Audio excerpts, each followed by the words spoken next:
కొమ్మినేని శ్రీనివాసరావు గారిని మీరు అరెస్ట్ చేయించారు. అరెస్ట్ అందామా లేక ఎత్తుకుపోయారందామా?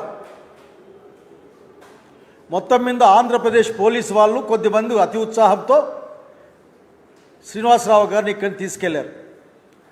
తుళ్ళూరు స్టేషన్లో పెట్టారు. అసలుకి మీకు ఏదైనా కానీ నేను అధికారులను కోరుతా ఉన్నా, నేను నిజంగా అత్యంత ఉత్సాహంతో పనిచేస్తున్నా, అతి ఉత్సాహంతో పనిచేస్తున్నా అన్నది కూడా నేను కోరుకుంటా ఉన్నా.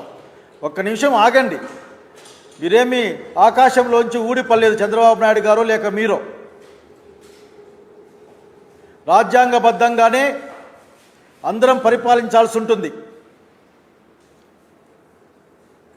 3 సంవత్సరాలు 7 సంవత్సరాల కంటే తక్కువ శిక్ష పడే ఆరోపణలు ఉన్నప్పుడు 41 నోటీస్ ఇవ్వాలి అన్నది సుప్రీంకోర్టు గైడ్లైన్స్.